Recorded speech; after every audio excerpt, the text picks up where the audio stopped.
আসসালামু আলাইকুম। তাহমিনাস লাইফ ক্যাপচারে আপনাদের সবাইকে স্বাগতম। আমি তাহমিনা বলছি ঢাকা থেকে।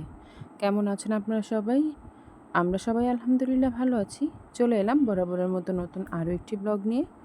আশা করছি শেষ পর্যন্ত সবাই সাথেই থাকবেন। আর আজকের ব্লগটা আমি শুরু করছি সন্ধ্যার পর থেকে, মানে রাতের রান্না থেকে। তো একটা মাছ আনা হয়েছিল, এটা হচ্ছে পাঙ্গাস মাছ। তো মাথাটা রেখে পুরোটা মাছই আমি নিয়েছি এখানে। নিয়ে খুব ভালোভাবে ধুয়ে নিয়েছি। আর হ্যাঁ, অবশ্যই শেষে কিন্তু গরম পানি দিয়ে ধুয়ে নিয়েছি। গরম পানি দিয়ে ধোয়ার ফলে মাছটা কিন্তু অনেকটা গন্ধ কমে যায়, আর মাছের যে একটা পিচ্ছিল ভাব থাকে সেটাও চলে যায়। তো গরম পানি দিয়ে খুব ভালোভাবে ধুয়ে আমি পানি ঝরিয়ে রেখেছিলাম। তারপর এখানে একটা লেবু নিয়েছি। নিয়ে আমি লেবুটা মেখে কিছুক্ষণ সময় রেখে দেব। তো লেবু মেখে আমি 10 মিনিটের মতো মাছটা রেখে দিয়েছিলাম। তারপরে এখানে আমি শুকনো মশলাগুলো দিয়ে দেব।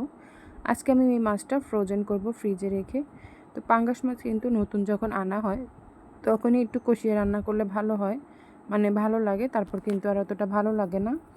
এর জন্য আমি এভাবে প্রিপারেশন করে রেখে দিচ্ছি, কারণ পাঙ্গাস মাছ শুধুমাত্র বাচ্চারাই বেশি পছন্দ করে, আমরা বড়রা অতটা খাই না। তো এখানে আমি পরিমাণ মতো হলুদের গুঁড়া, একটু বেশি পরিমাণের মরিচের গুঁড়া, আদা রসুন বাটা আর দিয়ে দিয়েছি খুবই অল্প পরিমাণের একটু গরম মশলা গুঁড়ো। এই মাছটা যেহেতু আমি বাচ্চাদের জন্যই রেডি করছি, আর গরম মশলা গুঁড়ো দিলে কিন্তু পাঙ্গাস মাছের যে একটা গন্ধ আছে সেই গন্ধটা আর আসবে না, খেতে কিন্তু খুব ভালো লাগে। আপনারাও ট্রাই করে দেখতে পারেন। তো মাছটাকে আমি মশলার সাথে খুব ভালোভাবে মিশিয়ে নিয়েছি। মিশিয়ে এই যে বড় একটা ছড়ানো প্লেটের মধ্যে একটা একটা করে বিছিয়ে দিয়ে আমি এখন এটাকে ডিপ ফ্রিজে রেখে দিব। এভাবে যদি একদিন মাছটা প্রসেস করে রাখা যায় তাহলে কিন্তু প্রতিদিনের ধোয়া মশলা মাখা এই ঝামেলাটা থাকে না, আর মাছের ভিতরে খুব ভালোভাবে মশলা ঢোকে আর খেতেও কিন্তু ভালো লাগে। মাছটা কিন্তু আমি ডিপ ফ্রিজে রেখে দিয়েছি। তারপরেই তো চলে এসেছি রাতের রান্নার জন্য। আজকে খুব সিম্পল রান্না করব। এখানে আমি কচুরলতি রান্না করব ইলিশ মাছের মাথা লেজা দিয়ে। এর জন্য আমি এখানে মশলা কষিয়ে নিয়ে ইলিশ মাছের মাথা আর লেজ আমি দিয়ে ছোট ছোট করে কেটে কষিয়ে নিয়েছি। তো এগুলো কিন্তু আমার ফ্রোজেন করা লতি। তো পাশের বাসার যে আপা উনি এই লতিগুলো দিয়েছিল, তখন আর রান্না করা হয়নি।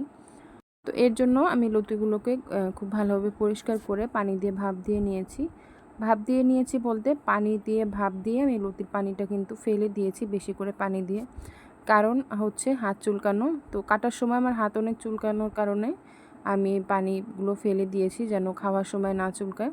তো যেসব লতি কাটার সময় হাত চুলকায় ওই লতিগুলো যদি এভাবে ভাপ দিয়ে পানি ফেলে দিয়ে রান্না করা হয় তাহলে কিন্তু আর ওরকমভাবে গলা চুলকায় না।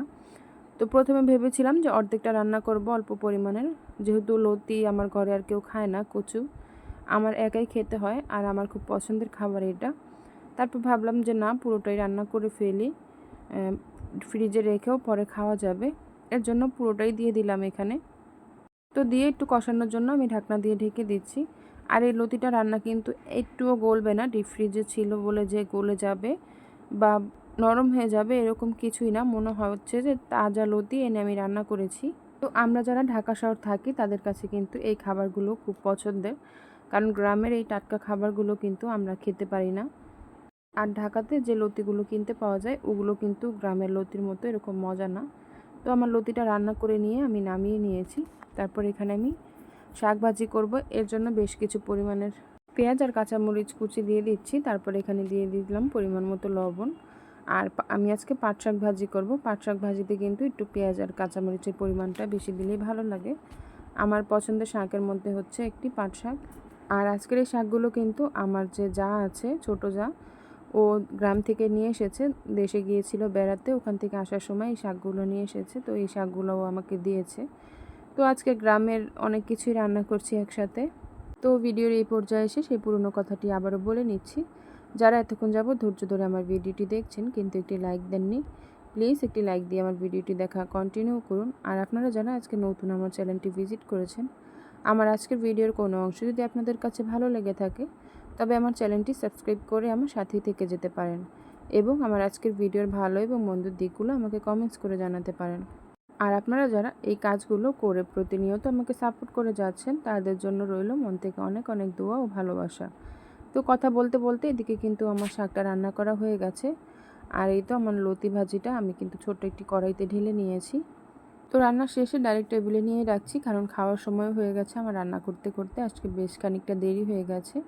তারপরে এখানে আমি কিছু গরুর মাংস একেবারে পাতলা পাতলা করে ছোট ছোট করে কেটে নিয়েছি। তারপরেই তো এখানে পরিমাণ মতো লবণ, হলুদের গুঁড়ো আর মরিচের গুঁড়ো দিয়ে দিচ্ছি, সাথে দিয়ে দিচ্ছি বেশ কিছু পরিমাণের গরম মশলার গুঁড়ো আর আদা রসুন বাটা। তো মশলাগুলো দিয়ে আমি খুব ভালোভাবে মেখে নিচ্ছি। তো এই গরুর মাংসগুলো আমি আজকে ভাজবো। এভাবে গরুর মাংস ভাজলে আমার বাসার সবাই খুব পছন্দ করে। তারপরে এই তো একটি কড়াইতে আমি তেল গরম করে নিয়েছি খুব ভালোভাবে। এখন মাংসগুলোকে দিয়ে দিব। একটা একটা করে মাংস আমি বিছিয়ে খুব ভালোভাবে দিয়ে তারপরে ভেজে নেব। তো বাড়িতে অল্প পরিমাণের মাংস থাকলে কিন্তু এভাবে রান্না করে খাওয়া যায়, আপনারা ট্রাই করে দেখতে পারেন। তো ঢাকনা দিয়ে ঢেকে আমি কিন্তু প্রায় 10 মিনিটের মতো এক পাশ খুব ভালোভাবে ভেজে নিয়েছি। আর চুলার আঁচ কিন্তু একেবারে লো হিটে ছিল। এখন আমি অপর পাশ উল্টিয়ে দিয়েও লো হিটে প্রায় 10 মিনিটের মতো রেখে ভেজে নেব। গরুর মাংস যেহেতু ভাজা বা রান্নার পরে একটু ছোট হয়ে যায়, তো আমি কিন্তু পাশে জায়গা করে বাকি যে মাংসগুলো ছিল ওগুলোও দিয়ে দিচ্ছি ভাজার জন্য, যেন একসাথে সবগুলো ভাজা হয়ে যায়। তারপর ঢাকনা দিয়ে ঢেকে আমি এই পিঠটা খুব ভালোভাবে ভেজে তারপরে মাংসগুলো উঠিয়ে নিব। তো আমার এই মাংসগুলো ভাজা হয়ে গেছে, আমি একটা প্লেটের মধ্যে উঠিয়ে নিচ্ছি। তো আমি যেভাবে স্পিডে খুব তাড়াতাড়ি দেখাচ্ছি, আসলে কিন্তু এত তাড়াতাড়ি আর হয়নি, অনেক সময় লেগেছে রান্না করতে। তো কেটে কুটে আপনাদের সাথে শেয়ার করছি, কারণ ভিডিও অনেক বড় হয়ে গিয়েছিল। এর থেকে বড় ভিডিও কিন্তু আপনারা দেখবেন না। তো এখানে কিন্তু অফ ক্যামেরায় আমি লম্বা করে কিছু আলু কেটে নিয়েছি, নিয়ে হলুদ, মরিচ আর লবণ দিয়ে মেখে নিয়েছি। এখন আলুগুলোকেও আমি চুলার আঁচ কমিয়ে দিয়ে খুব সুন্দরভাবে ভেজে নেব। আর এই তো অফ ক্যামেরায় কিন্তু আমি আলুগুলোকে খুব ভালোভাবে ভেজে নিয়েছি। তারপর আমি এখানে দিয়ে দিচ্ছি বেশ কিছু পরিমাণের কাঁচামরিচ কাটা এবং পেঁয়াজ কুচানো দিয়ে এখন নেড়েচেড়ে এটার সাথে খুব ভালোভাবে আমি আরেকটু সময় ভেজে নেব। তো এই তো আমি ঢাকনা দিয়ে ঢেকে কিছুটা সময় আমি ভেজে নিয়েছি। তো আমার আলু পেঁয়াজ সবগুলো কিন্তু খুব ভালোভাবে ভাজা হয়ে গেছে। এখন যে মাংসগুলো আমি ভেজে রেখেছিলাম সেটাও এটার সাথে মিশিয়ে নেব। তো নেড়েচেড়ে খুব ভালোভাবে আমি মিশিয়ে নিচ্ছি। তো এভাবে আর 5 মিনিটের মতো আমি চুলার আঁচ কমিয়ে দিয়ে আমি ঢাকনা দিয়ে ঢেকে দেব। আর হ্যাঁ, কিছু ধনিয়া পাতা কাটা ছিল, তো এগুলো নষ্ট হয়ে যাবে, এর জন্য আমি এটার সাথে দিয়ে দিচ্ছি। দিলেও ভালো লাগে, না দিলেও কিন্তু ভালো লাগে, যেহেতু গরুর মাংস ধনিয়া পাতা দেওয়ার কিন্তু প্রয়োজন নেই। নষ্ট হয়ে যাবে দেখে দিয়ে দিচ্ছি, দিয়ে নেড়ে চেড়ে আমি আর কিছুটা সময় ঢাকনা দিয়ে ঢেকে তারপরে নামিয়ে নেব।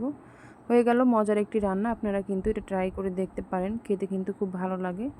সবসময় কিন্তু গরুর মাংস রান্না করা খেতে ভালো লাগে না, এভাবে কিন্তু ভিন্ন কিছু করলে কিন্তু বাচ্চারাও পছন্দ করে, বড়দেরও ভালো লাগে। তো এই ছিল আমার সিম্পল রান্না আজকের, পাট শাক ভাজি, লতি দিয়ে ইলিশ মাছ দিয়ে আর গরুর মাংস ভাজা। আর হ্যাঁ, সাথে কিন্তু আমডাল ছিল, সেটার ভিডিও করা হয়নি। তো আজকের জন্য এটুকুই। সবাইকে ধন্যবাদ জানিয়ে বিদায় নিচ্ছি। আসসালামু আলাইকুম।